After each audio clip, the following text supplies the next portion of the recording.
This is Los Angeles. Our Lady, the Queen of the Angels, as the Spaniards named her, the fastest growing city in the nation.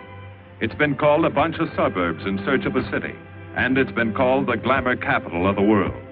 A mecca for tourists, a stopover for transients, a target for gangsters, a haven for those fleeing from winter, a home for the hard-working. It is a city holding the hopes and dreams of over 2 million people. It sprawls out horizontally over 452 square miles of valleys and upland, of foothills and beaches. Because of that vast area, and because of a population made up of people from every state in the Union, Los Angeles is the largest police beat in the country, and one of the toughest. We're going to take you into the city hall where police headquarters are located. Here in communications are the ears and voice of the police. The lights on the complaint board flash 24 hours a day. Citizens reporting a prowler, a lost child, a man molesting a woman, an auto accident, a wild party. Spend an hour or two here and you will think the whole city has gone berserk. Minute by minute, the orders go out to the radio cars in the far-flung divisions. Watts and Wilshire and West Los Angeles. Hollywood and Hollenbeck Heights in North Hollywood. The work of the police, like that of woman, is never done. This is the case history of a killer, taken from the files of the Detective Division. The facts are told here as they happen. The story properly starts here in Hollywood Division headquarters at 1 o'clock of a June morning last year. Officer Robert Rollins had finished his tour of duty and signed out. It had been a tough day. He'd be glad to get home. His wife would be waiting up for him as she always did.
Hey, fella. Come here. What were you doing back at that radio shop? Just looking. I was on my way home. Live around here? Yeah, a couple blocks down. Let me see some identification. Sure. Yeah, I guess I forgot my wallet. Look, lad, I've got to see some identification. How about my Army discharge? I got it right here.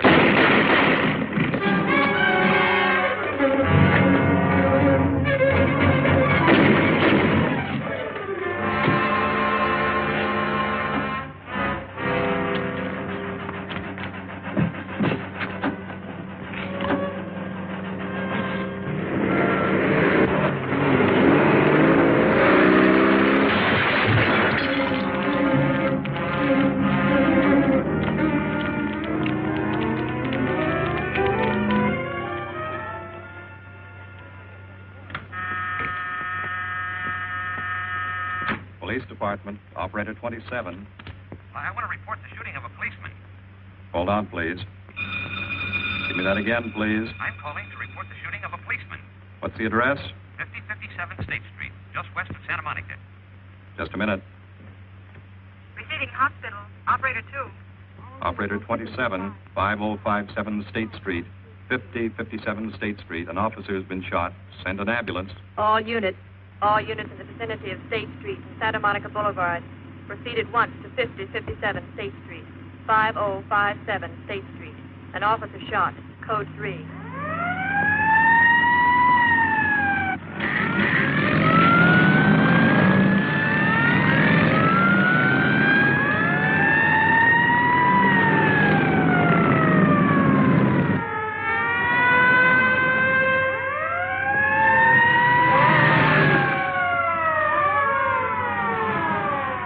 To Control 1.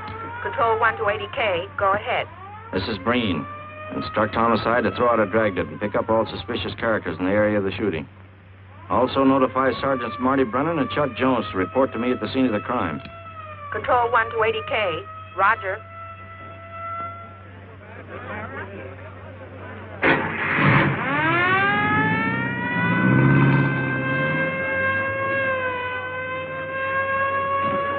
I see. Well, what have you got so far? Well, not much, Captain Breen. A couple of cartridge cases. Oh, Marty, Chuck. Hi, Cap. Eyewitnesses? Who was first on the scene? Reported it. I was. I live here. I'm a light sleeper, but my hearing is good. And my Did cat... the officer say anything before he collapsed? Yeah, he gave a description of the fella. On the shooting of the officer. Suspect is a white male American. Age 26 or 7. 5 feet 10 or 11. 155 to 165 pounds. Brown hair. Regular features. Pencil mustache. Repeat broadcast. All units. Is that about it? Yes, sir, exactly. And the officer kept saying, he looked like such a nice kid. He looked like such a nice kid. As if he couldn't believe what had happened to him. I see. Is that all? Yeah. Thank you very much. Yeah, well, anything else I can do, I'd be glad to help you. We may call you. Get his name and address, will you, Bob? This door been checked, Lee? Yeah, it's okay, Captain. Find anything? Nothing but some smudges so far. Found this in the glove compartment. I think it's nitroglycerin. Doesn't look quite right. Well, check it down to lab. Right.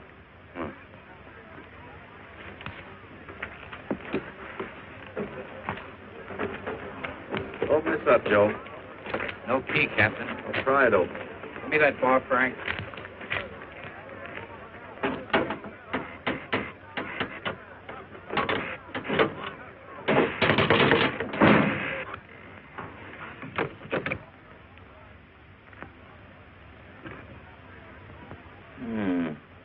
Regular arsenal. Yeah, get a load of that. What is it? I don't know. It looks like some kind of an electrical device. United States Navy. Either stolen or war surplus. Send all this stuff down to the lab and check the serial number on that Navy equipment. Yes, sir. Captain Breen. We found these in the weeds over by the radio store. What do you got? A pair of cloth gloves, Captain. Well, he thought of everything, didn't he? All right, give them to one of the technicians. Yes, sir. Marty, you and Chuck come along with me. Let's go downtown and see what they picked up in the dragnet. Right.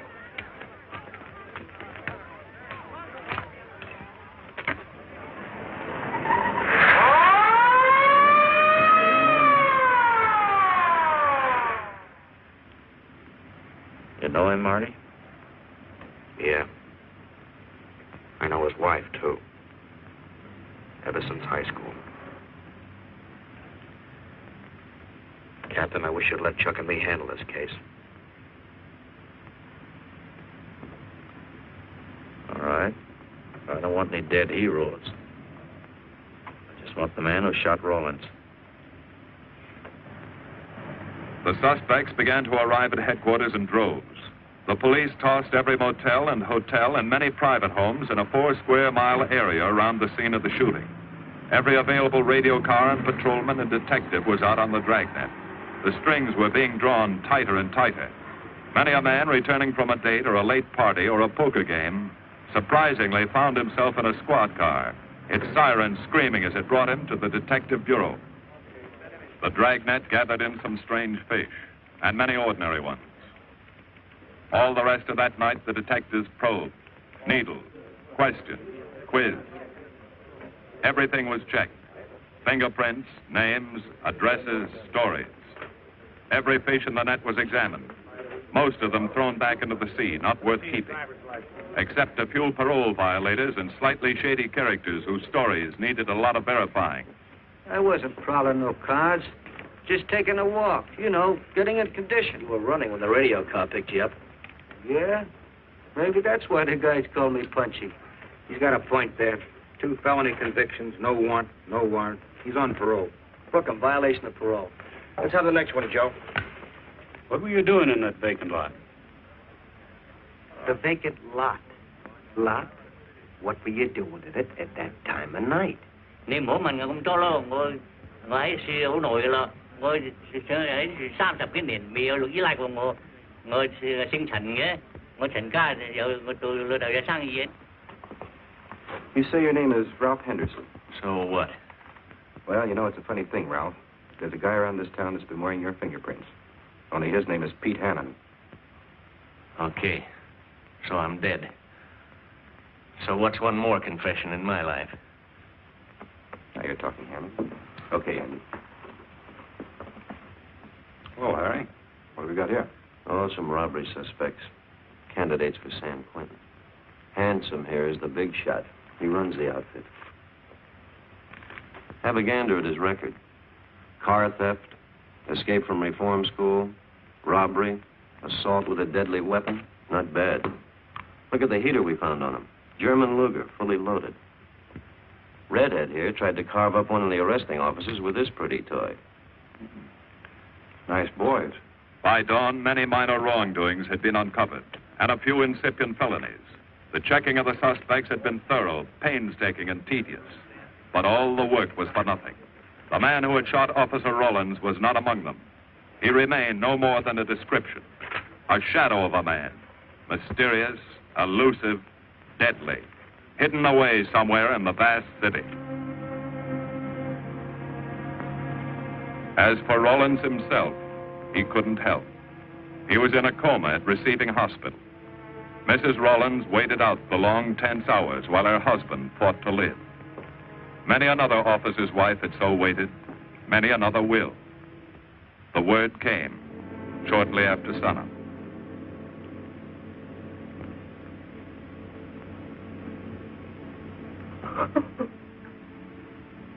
Oh.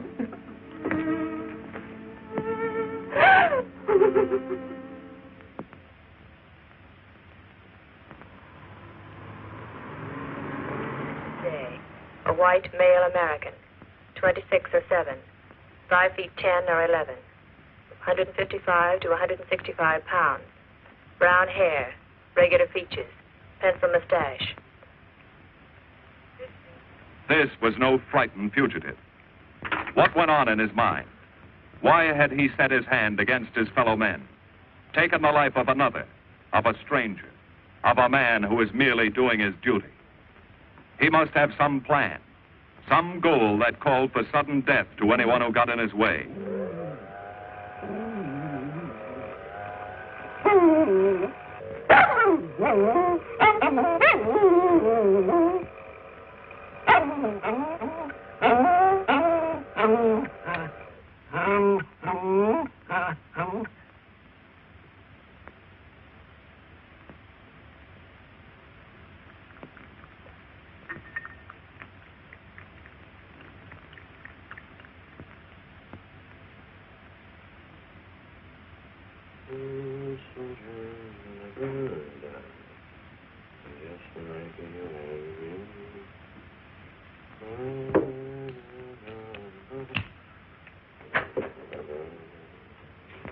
Good morning, boys. Morning, Lee. Hi, Professor. Well, I thought this was safe cracker soup. You gonna drink it, I hope? I'm really a nice guy. Stick around. I'll prove it. Come over here.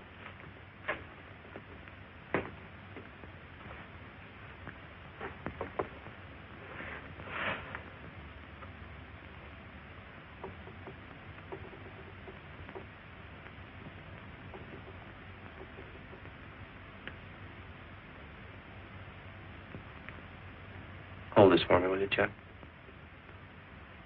Thank you. Now, if you'll hand me that hammer, Marty. Thank you.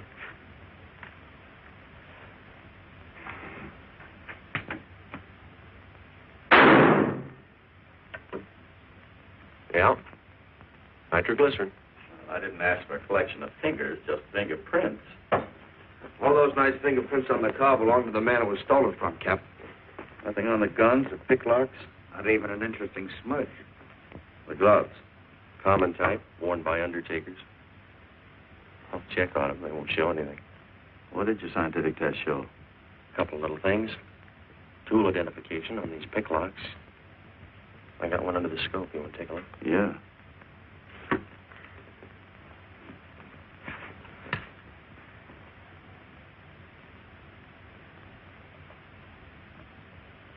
Take a look.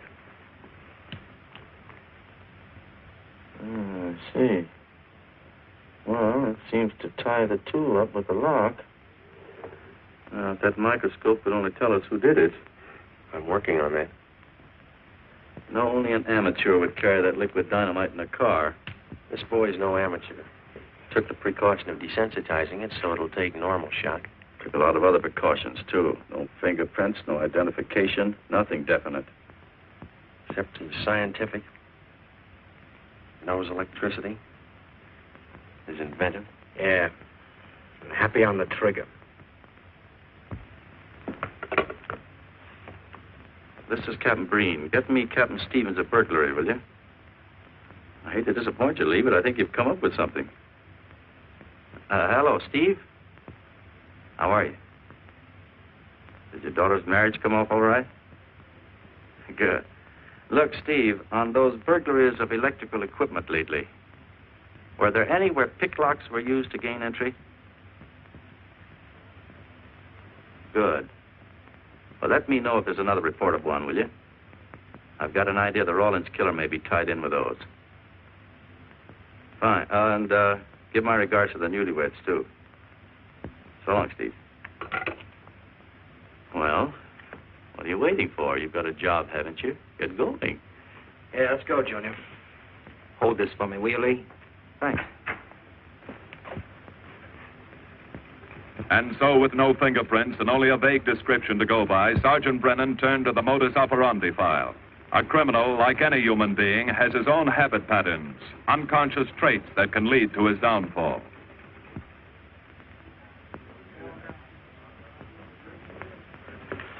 Well, they are, Junior. List of burglars who use picklocks for entry.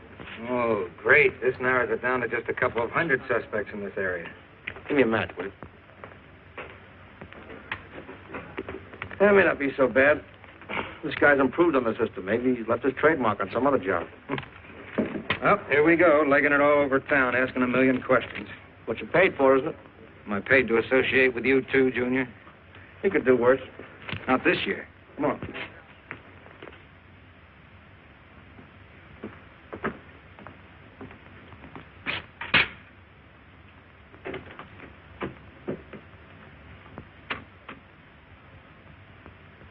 Car 12, car 12, in the 10,000 block on Mississippi. A 394-15 disturbance.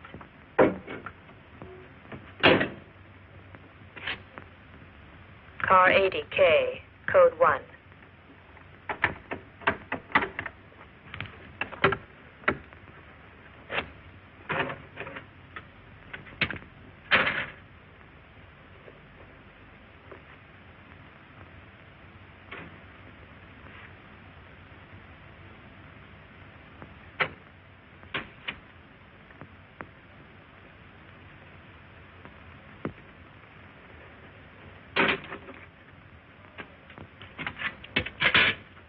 All units, on the broadcast of the suspect arrested in the shooting of Patrolman Rawlins.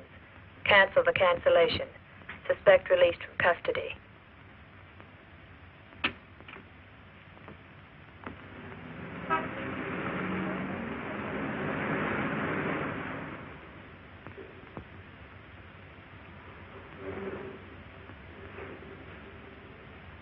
Oh, hello, Mr. Martin. You find Mr. Reeves in the machine shop.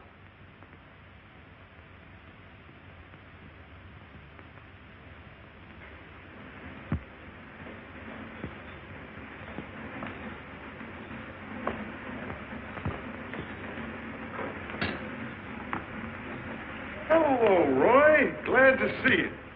How are you, Mr. Reeves? Hi. I was hoping you'd drop in. I wanted to thank you for showing us how to handle that repair job. Helped a lot.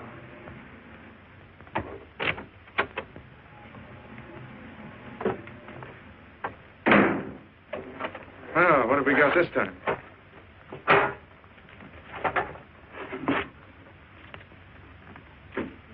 Sewer grab.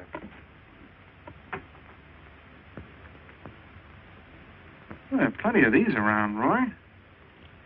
Not like this one. Yes, I see. I suppose, as usual, you've added your own improvements. You know, it seems wrong that a man of your talents should bother consigning equipment for rental. I'd like to see you devote yourself entirely to experimental electronics. It'll come one day. I'll have a place like this. Well, why wait? I've got a pretty good setup here. I have modern equipment to work with, a lab, and my confidence. Thanks, Mr. Reeves. I have other plans. But, Roy, you can't tell where it'll lead. Might even work your way around to a percentage of the business. I like it this way. You just rent out my equipment. All right. All right. But if you should change your mind... I'm not likely to change my mind. I suppose you want me to set this up for rental, too. Mr. Reeves, you've already got 5 pieces of my equipment. You'd like to know what results I've had from the rental so far, Well, I can't say as I blame you. I think you'll find this satisfactory. Satisfactory. Goodbye, Mr. Reeves. And you'll come back again soon, won't you? Sure. Oh, incidentally, how's that television projector coming along? The one you said would reflect a 12-foot image. Still working on it. I just wanted you to know I've already set up a rental on it. In fact, I think they'd like to buy. It'll come pretty high. Oh, money's no consideration with this customer.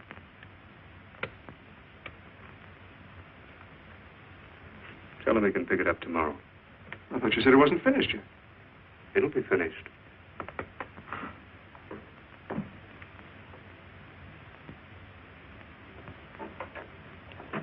It uses an image fixer and then projects by ordinary incandescent. Roy, this is the best television projector I've ever seen. Let's hope that your customer thinks so. He will. Yes?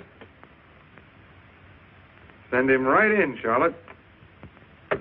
There, you see, our customer is here, begging for the privilege of buying.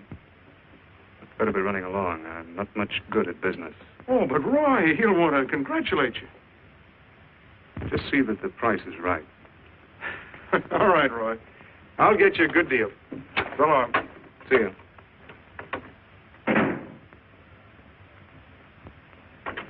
Well, Mr. Dunning, come in. Isn't it a beauty?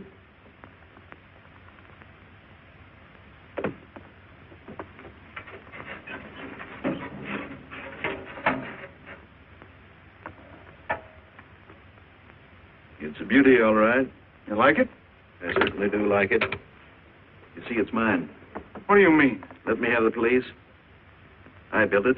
Spent years on it. Oh, you must be crazy. Roy built this machine himself. Your friend's a crook, Paul. You've been taken in. Hello?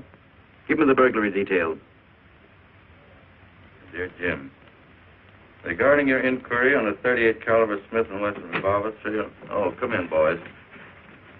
Burglary detail just sent this report through. There's a man named Dunning reports tracing a stolen television projector to the Reeves Electronics Lab. Think it's a tie with the Rawlins case? Well, take a look at this fellow Reeves and see what gives. I'll notify burglary we're following up on it. Right. Come on, Junior. What else did he place with you for rental? Oh, a number of things. All war surplus that he bought on his veterans rating. Oh, is this more of his equipment? Yes. Yes, he left it here on consignment. I'm sure that Roy can explain everything. Well, maybe he can, Mr. Reeves, if you'll tell us where he lives. But I don't know. Mr. Martin's on the phone, sir.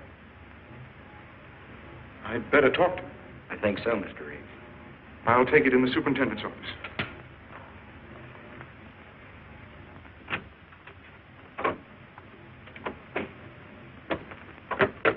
Tell him that you sold the set, and his money's waiting for him here. Find out what time he's coming by.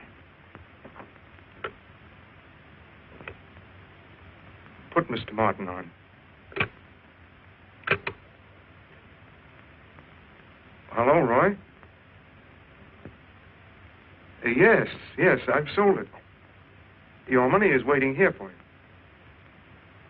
Yes, I'll be working late tonight. What time will you be by? First thing in the morning. Well, maybe you better come in tonight, Roy. A couple of things I want cleared up. Like what? Oh, technical things. Besides, I don't like to leave the money in the plant overnight. How about 8:30? Fine.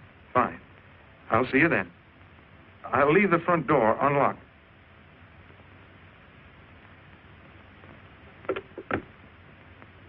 You'll be here at 8:30.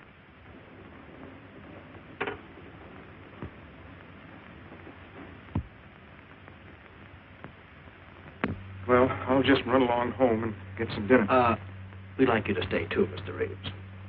Why? For company. You want to cooperate, don't you, Mr. Reeves? Certainly. Good. Now, you just wait in your office. We'll be around. Very well. This way, gentlemen.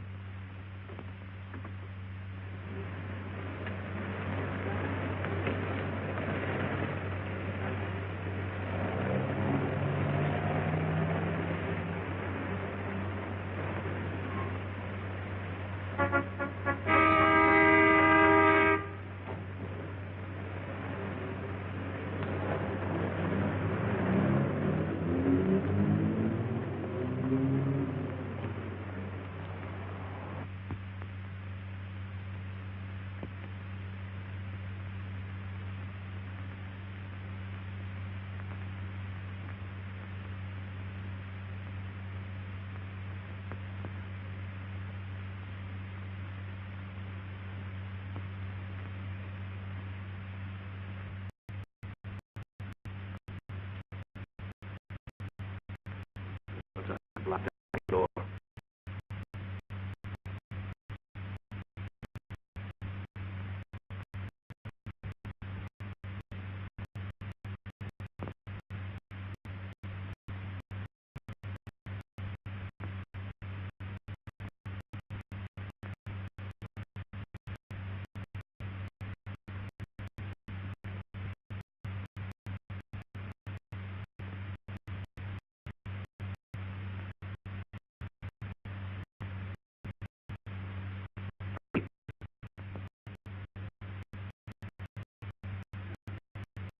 You, Roy?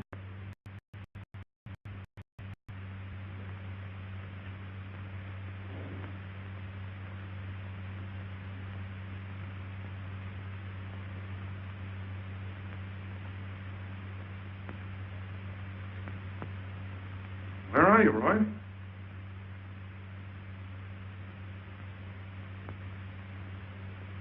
Who's in here? No one.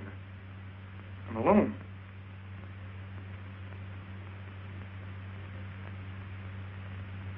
Come on in. I've got your money for you. Bring it out here.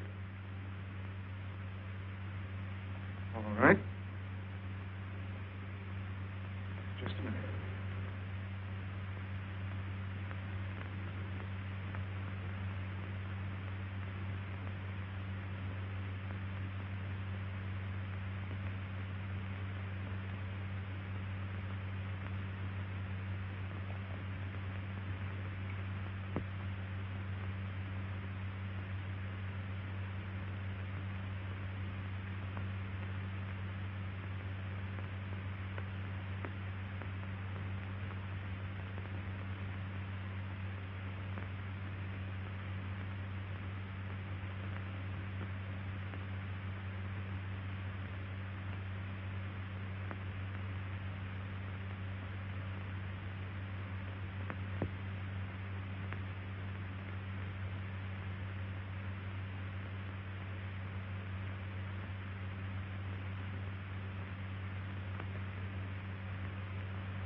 No. None of them even looks like Roy Martin. He had such a fine face. Didn't keep you from carrying a gun. Or didn't you know that? No, I didn't. I told you all I know, all he ever told me. What about his friends? Didn't he have a girl? No, I don't think so. He had no interest in anything but electronics. Where did he pick up the subject? Books, magazines. Mostly from the Signal Corps. He was attached to a radar unit. Get a teletype off to the War Department. That might help. Yes? Ready on your call to receiving hospital, Captain Breen. Hello, this is Captain Breen. What is the latest report on Sergeant Jones?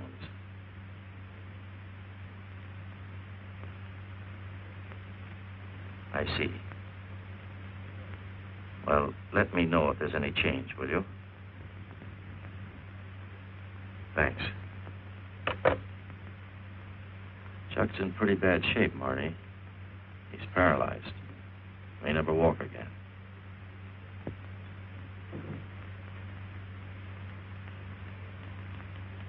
Oh, I'm sorry. It's funny that Martin showed up at 7 when he told you he wouldn't be there till 8:30. I don't know why. Except he was always unpredictable. I'll tell you why. Because you warned him. That's why he came early. That's why he came in the back way. But you heard me tell him the front door would be open. And the key to let him in the back way? He must have had one made. Why don't you tell us the truth? Marty.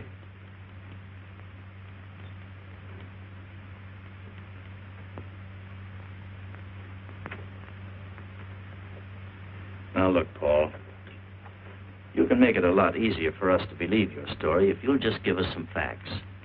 Something that might help us. I've told you all I know. I've been gullible, all right, letting him make a fool of me. But I'd do anything to make up for what he did to Detective Jones. Sure you would. You can go now. Oh, thanks.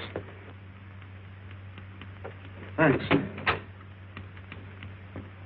My friends, they can vouch for my character. That's good. We'll call you if we need you. Thank you very much.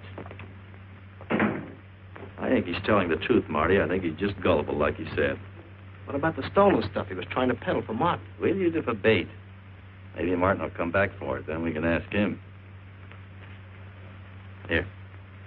Nevertheless, I want a 24-hour tail put on Reeves, and I want a watch on his home and his factory. Right. You can keep those. Okay, Captain.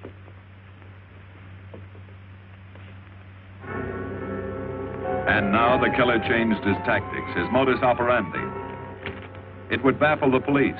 They always expected burglars to remain burglars, not go in for stick-ups. They'd never tie this up with him. So wearing a variety of disguises, coming and going like a shadow, ready to kill if cornered, he struck the bottle stores in a one-man blitz that had the robbery detail dizzy.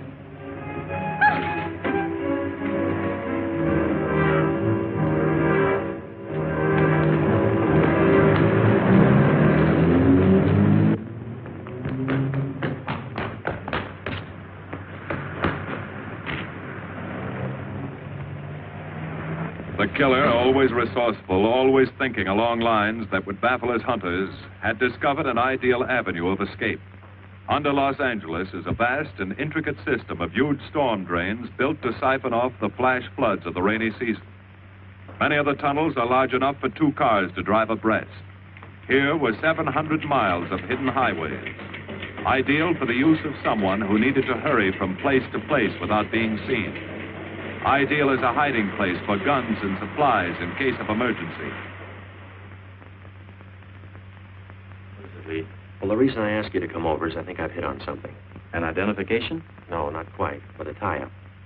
Now, these are the shells from the gun that killed Rawlins. These were fired in the liquor store holdup in which the bandit got away. And these were fired at Chuck. Now, as you know, every ejector, even in guns of the same model and caliber, is different. Each one leaves its own markings on the cartridge casing.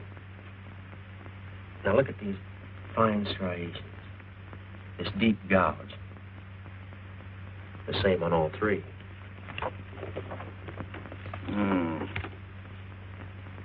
other words, the man who killed Rawlins and the man who shot at Jones and Brennan, the stick-up who's blitzing the liquor stores are all the same man. Right. All we need to know is what that man looks like. Get me Chandler in robbery, will you? I've got an idea about that. Also, it'll give us a chance to see if Reeves is on the level with us. Steve, Breen, about those blitz holdups you're on. Round up all the victims and have them down here tonight, will you? Oh, it's just a little scheme. Thanks, Steve. That's good. Now I'll sketch another one of the same type, only this time thin it out a little, huh? All right. Hi, Lee. How's it coming? You ready for tonight? We'll be ready. Think it'll work? It should. Where'd you get the idea? From a kidnapping case in Chicago.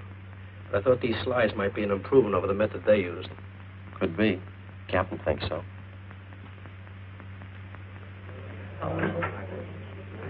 Good evening, ladies and gentlemen. May I have your attention for a moment, please? You've all been asked to sit in on a little experiment tonight. We're going to try to build a picture of a face. A face of a man who's cunning, resourceful, and deadly. He's a man who killed a police officer. Now, some of you he held up at the point of a gun. You may have seen his face, remembered something about it. And we want you to tell us exactly what you remembered. Whether it's his hair, eyes, nose, or mouth. And we're going to try to put those pieces together so that they add up into a picture of the face of the man we want. Now, you can see how we're depending on you. Lights. Now, first, we're going to concentrate on the type of hair our man had. And if the picture looks anything like his hair, I want you to speak right up. All right, the first slide, Lee.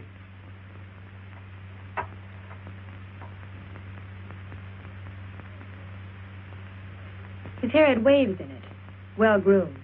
That's the idea, Miss Smith.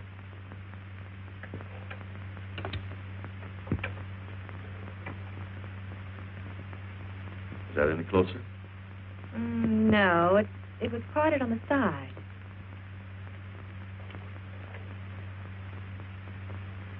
Oh, that's more like it, except it was thicker.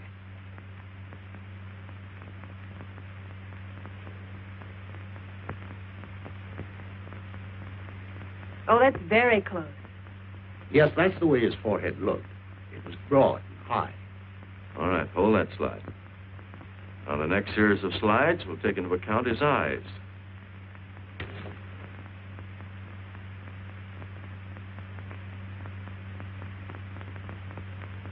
Oh, 1 minute, please. Wait, 1 minute. His eyes were a little like that. Maybe a little smaller, like beads. Go on, Lee.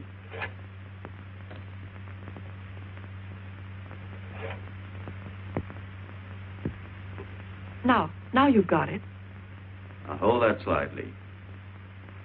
Anyone else? That looks like him, only a little madder. He had a patch over one eye when he come into my place of business. I remember noticing that the one showing was blue. Well, the guy that stuck me up had on horn-rimmed glasses. He was wearing a Band-Aid across his nose when he knocked me over. Uh-huh. All right, hold that, Lee. Well, so much for the eyes. Go ahead.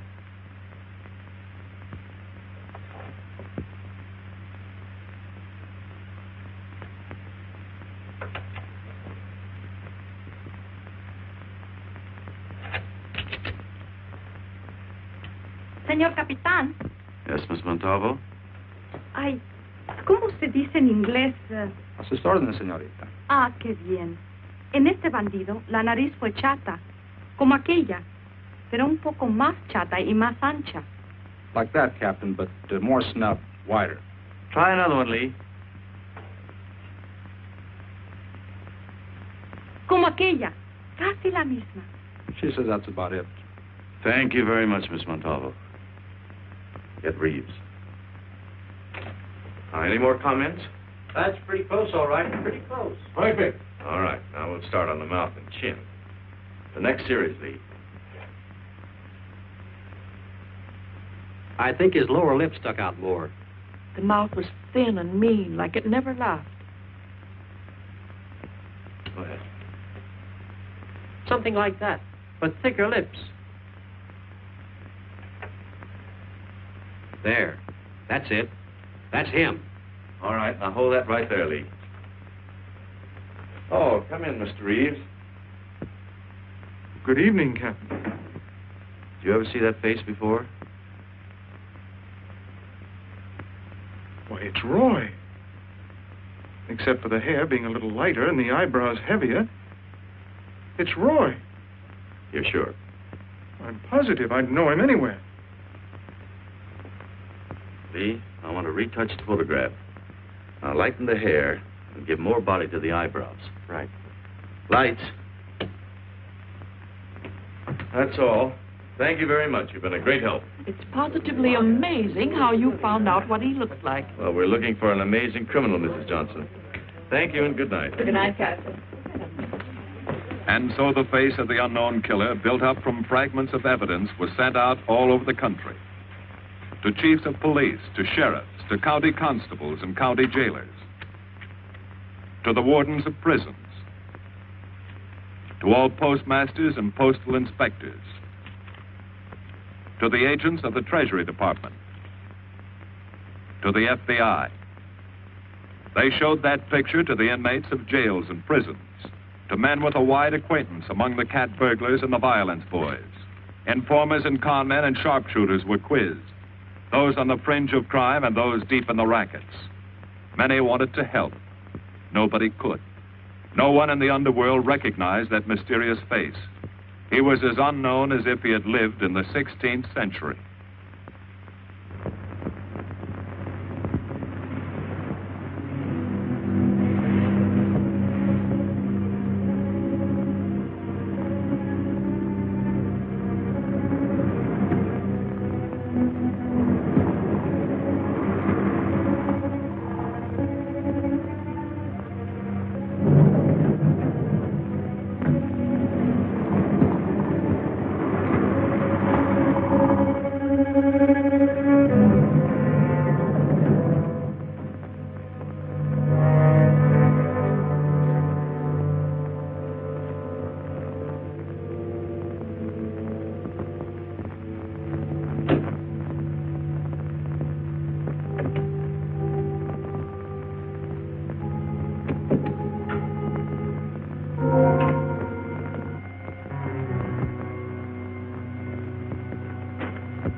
Reeves. Roy. Listen carefully, Reeves. Control yourself. I know you're alone in the house. Act like you're alone. Cops are watching every move you make. Police here? I got you staked out like a muskrat hide, watching you around the clock. Here at your plant, tailing your car. Sit in that chair. You got 3 books.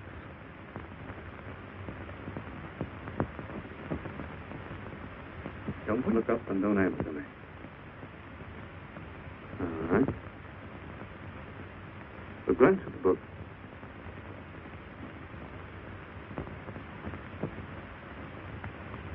Pick one of them.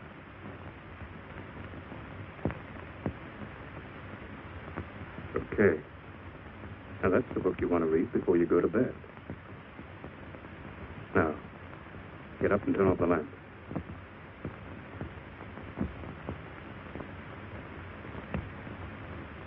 Come here.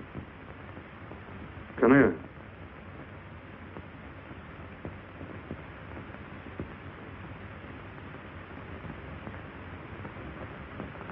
Go in the den.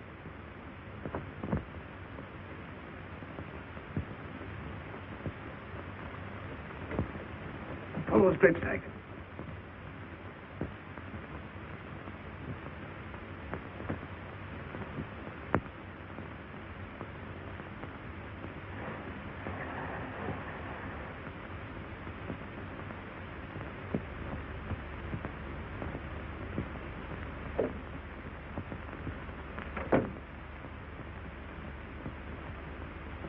Now get away from him.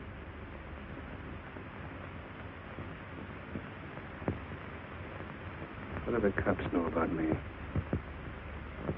Not very much, Roy. No fingerprints. They haven't even got a picture of you. They're trying to make one.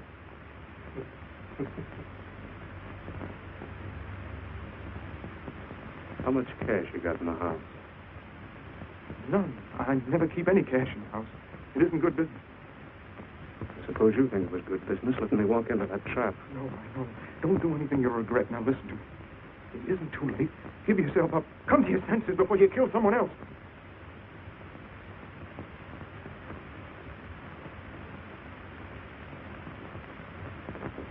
What do you mean, someone else? What do you mean? Nothing. The two officers, they said one of them might die. He's still alive, isn't he? Reeves? I never thought you'd stooge for the police. You almost got me killed. Roy, you know the police are right outside. You'd never get away with it.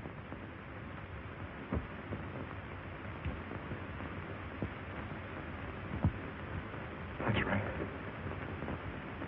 Now you're being sensible.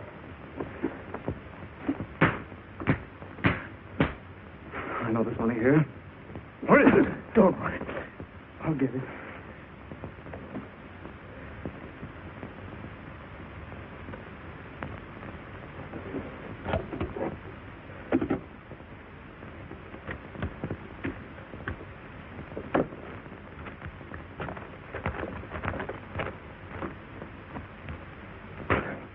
It's not enough. Stuff you've got in mind is worth thousands. I'll get more. Get it. Keep it handy. I'll be back next week and next month. But get it and have it ready. Just give me time.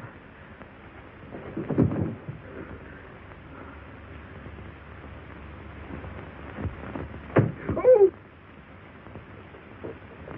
Look, I don't want policemen outside my house following me around. That's what made Roy suspicious. I'm leaving in the morning.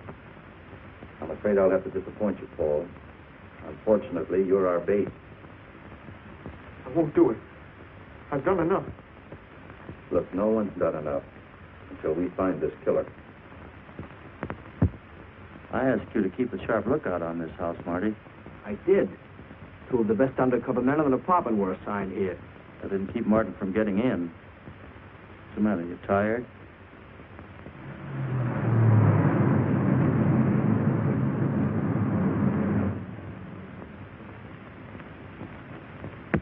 You got any idea how long you've been on this case, Marty? Months. Long enough to have come up with something by this time. You know any more about the Rawlins killer than you knew the first week? Yeah. It is about the toughest nut I've ever had to crack. That's what I told the chief when he called me in this afternoon and wanted to know why the case hadn't been broken. Look, Captain. Rawlins was a friend of mine. So's Chuck. I've got a bigger stake in this than the chief knows. I'm doing everything I can. I'm afraid it's not enough, Marty. Maybe you're too close to it to see it clearly. Maybe it needs a fresh team, a new viewpoint. I think you better take a couple of weeks off, Marty. Starting tomorrow. Anything you say, Captain.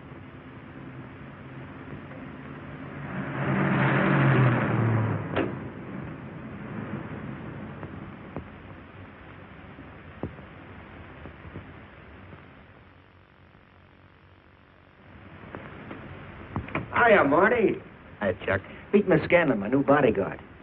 He's the one I've been telling you about. Oh, you mean the one with the steel trap brain? How do you do? Hello. Has this guy been behaving? After a fashion. See, she takes me out in my go-kart, puts me to bed, wakes me up, dresses me. You're perfectly capable of dressing yourself now, Mr. Jones. I'll be back in a few minutes. Well, how's it been going, Junior? Oh, pretty good, Chuck, pretty good. Is that why you're off the case? How'd you know? Breen was in to see me this morning. Oh. Suppose he also told you they put a new team on the case. He told me everything. Yeah. Let's see what his new boys dig up. Well, maybe they'll examine the facts of the case a little more carefully. What facts? That our man's sharp, that he's intelligent and works alone, that he has no record, never leaves a fingerprint and knows every move we make. Sure, plenty of facts, only they add up to nothing. Sure, forget it. You got yourself a 10-day vacation. Go on down to the beach, get a suntan. By the time you get back, the case will be broken. Isn't that what you want? You know better than that. All I know is what I hear. You sit there batting your gums about how the old man let you down. Maybe he's trying to wake you up. He's got a funny way of showing it. There you go, flying off the handle. Always taking things for granted. I wish I could get up and boot some sense into you. He knew what this case meant to me. He still does. That's why he's trying to get you mad enough to do something about it. You don't really figure that's his idea, do you? I know it is. It's a tough case, Chuck. Not an angle, nothing to go on. You'd know what I meant if you were out working with me. I have been working with you. That's all I've had to do lately, just sit around studying what little facts we have, trying to figure out who he might be. You know the kind of a guy we're up against, then. I tell you, Chuck, this guy's a genius the way he operates. As if he were right there with us every time he go out after a lead. Oh, sure. Breen's been tipping him off just to make you look bad. Yeah, almost like that. Well, he beats us to the punch every time. There's your angle. You just hit it on the head, but you don't see it. Look, start at it. 1, he's unknown to the underworld. 2, he beats you to the punch, right? And 3, it's almost as if he were with you. Isn't that what you said? Yes. Well, tie that up with a lot of other little things, like the fact that he uses a police gun and the accuracy of the shooting. Anybody could buy a police gun, and the Army could have taught him how to shoot. Yeah, but who taught him how the police operate? Oh, I know what you're driving at, Chuck, but a cop. Those things happen. Yeah. Now, if I were still in the case, I'd start with our own department first, then Santa Monica, Culver City, Burbank, Pasadena. See you later, Junior. Hey, don't let him out of your sight, beautiful. It's the first time in years he's used his head.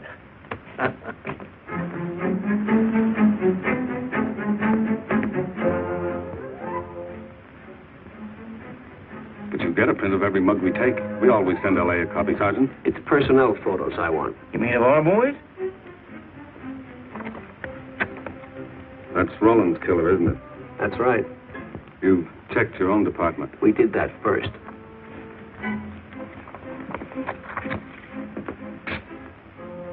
And so the tedious quest went on. Sergeant Brennan wore out his shoes and his patience, going from police station to police station, checking photos until his eyes were blurry. For police work is not all glamour and excitement and glory. There are days and days of routine, of tedious probing, of tireless searching, fruitless days, days when nothing goes right, when it seems as if no one could ever think his way through the maze of baffling trails of criminal leads. But the answer to that is persistence, and the hope that sooner or later something will turn up, some tiny lead that can grow into a warm trail and point to the cracking of a tough case.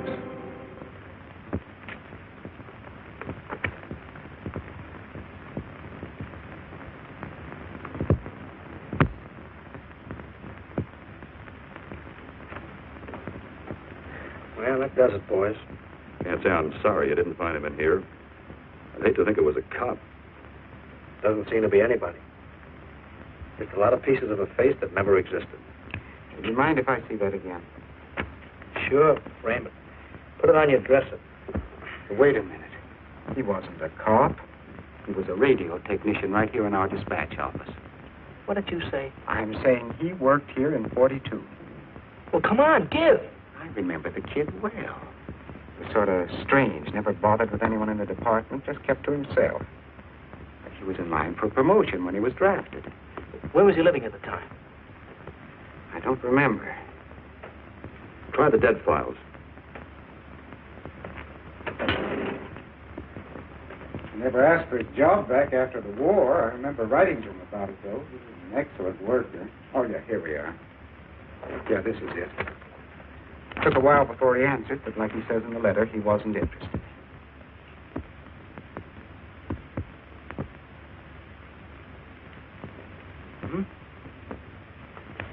Postmarked Hollywood. No return address. What do you want us to do? All the work? Oh, thanks a lot, Freddie. You remember, he was a civilian employee.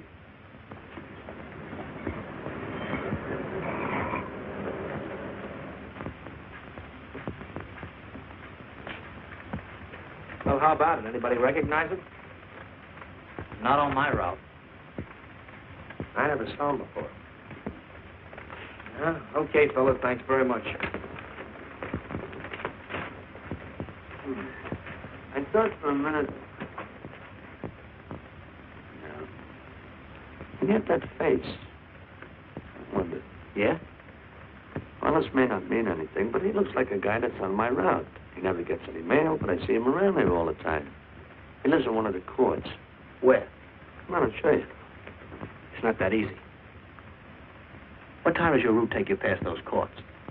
About 9 o'clock. Why? Just thinking.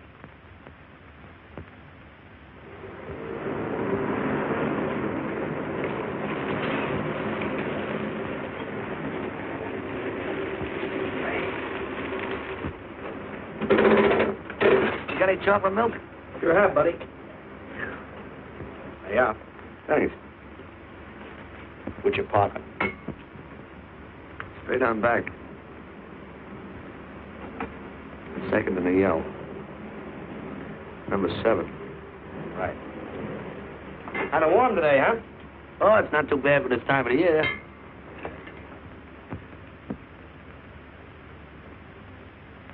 Good morning. Morning. You're new and you're out, aren't you? We had substitute. What happened to the other fellow? Sick. Oh, what's the matter with him? I don't know. I catch everything. Hear about it on the radio, and next morning I got it. Too bad. You aren't very social. The regular fellow always stops and talks to you. Sorry, Letty, I'm a little late this morning. I was hoping maybe you could help me. There's something very funny going on in this court. Yeah? I was scared to go to the police with it. I thought maybe I might be poisoned. What? Yeah. By the manager. She's a witch. She's a what? A witch. She puts poison in my milk. Oh, I see. Look. Switch the bottles when she isn't looking, see? Drink our milk. Then you'll be safe, right?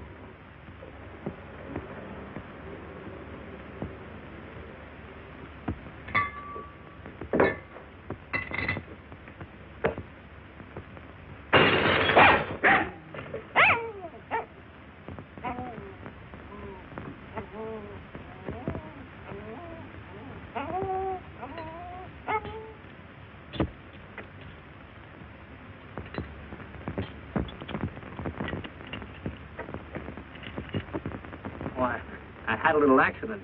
Got a mop, I'll clean it up. Leave it be. I'll clean it up myself. Okay, mister.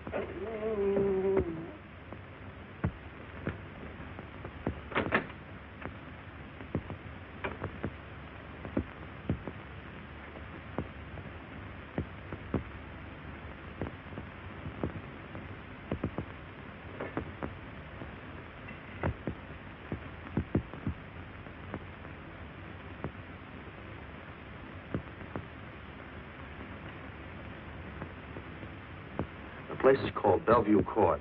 I drew this from memory, but it's pretty close. That's where he's hiding out, right there. You sure he's our man, Marty? Captain, I couldn't go wrong on that face. He's our man.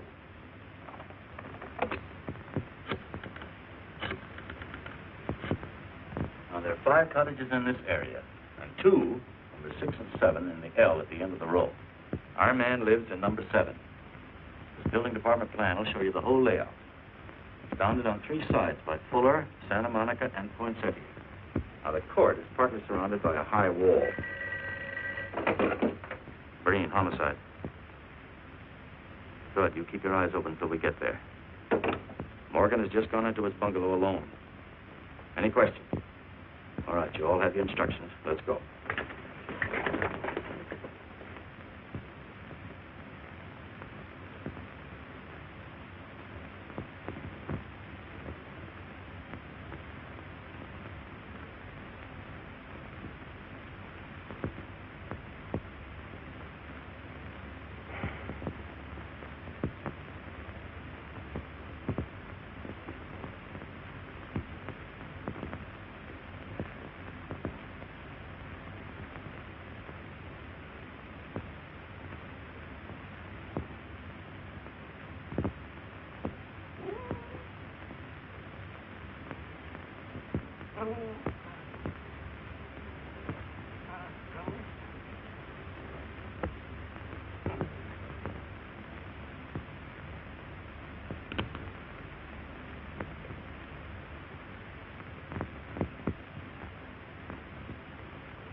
We're out on time.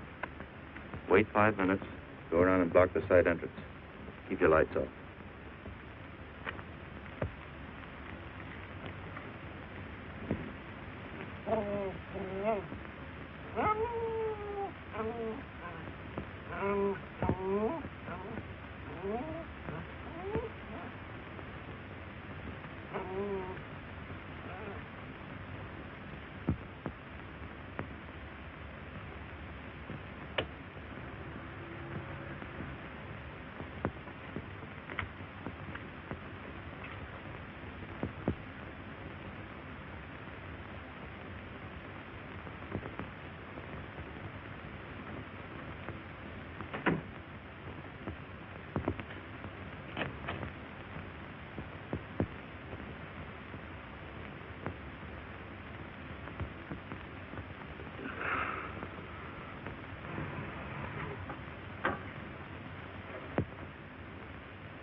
He's loose.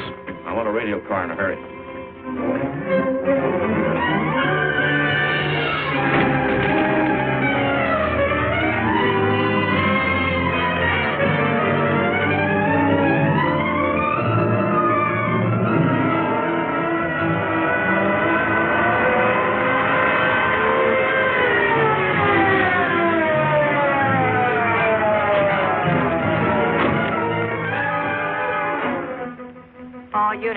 All units in the vicinity of Santa Monica and Fuller.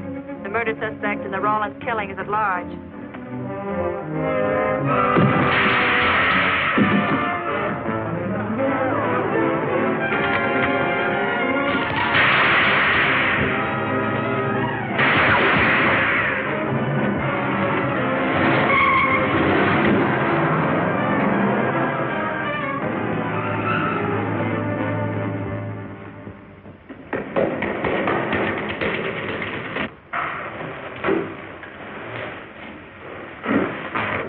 I want a map covering the storm drain system in this area. Get it? Meet me at Venice and Garfield. Jones, Miller, you stay here in case he comes up for air. I want a man at every other drain entrance along this line. Got to come up somewhere. Come on, Marty. You're driving.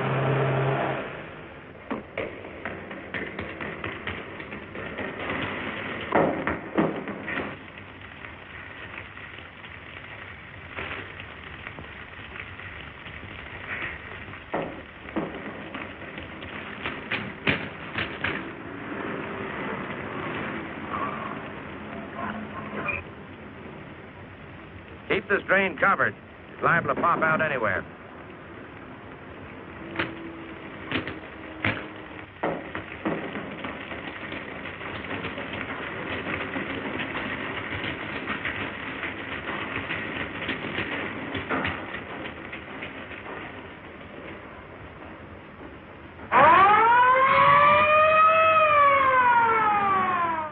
Why Venice and Garfield, Captain? It's the main intersection of the system. We can head him off that way. ADK to Control 1. Clear frequency 7. This is an emergency. Control 1 to all cars on frequency 7. Stand by. Control 1 to ADK. Go ahead. Notify homicide. Send the following to Venice and Garfield. 4 squads, battle lanterns, gas mask, tear gas. Urgent. This is a code 3. Control 1 to ADK. Roger.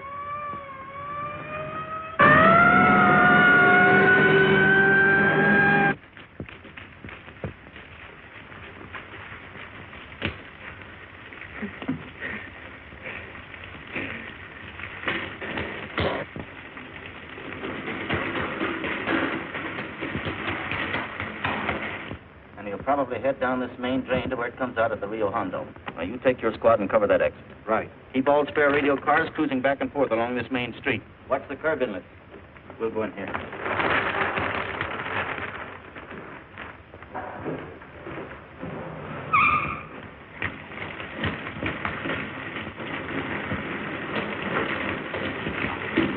Any sign of him? No. We've searched every foot between here and the Rio Hondo outlet. And he must be up ahead.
Next time.